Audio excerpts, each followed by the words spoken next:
दृढ असं आहे आणि त्यांच्या विजयानुसार जर आपल्या नवी मुंबईत आरोग्य केंद्राची प्रस्तावित झाले तर नक्कीच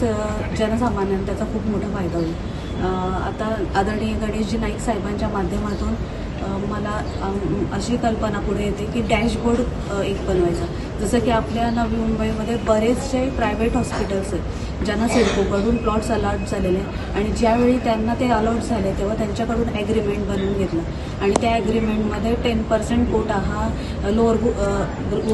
इन्कम ग्रुपसाठी आहे आणि त्यांच्या माध्यमातून तशी कुठलीही सुविधा आजपर्यंत पुरवली जात नाही आहे। मग ह्या डॅशबोर्डवर आपण असं आणतो की पालिकेचे हॉस्पिटल्स सगळं जे प्रायव्हेट हॉस्पिटल ज्यांच्या 10% कोटा आपल्याला आहे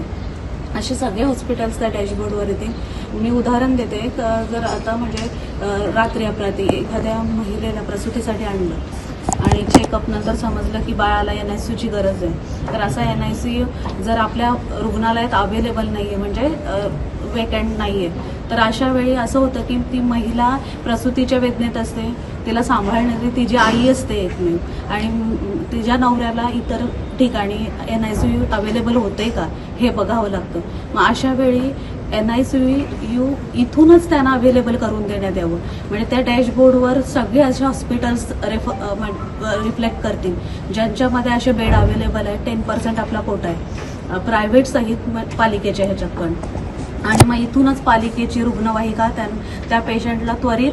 त्या NICU पर्यंत पोहोचवेल। असंच ICUच्या बाबतीत पण आहे, म्हणजे ICU बेड अवेलेबल नसेल तर त्या डॅशबोर्डवर रिफ्लेक्ट करेल आणि इथल्या इथं त्यांना समजेल की कुठल्या हॉस्पिटलला जायचं आहे, म्हणजे रात्री अपरात्री ह्या हॉस्पिटलमधून दुसऱ्या हॉस्पिटलमध्ये दुसऱ्यामधून तिसरीकडे जाऊची आवश्यकता पडणार आणि रुग्णांचा गोंधळ होणार नाही आणि जास्त चांगली सर्व्हिस आपल्या पेशंटना मिळेल।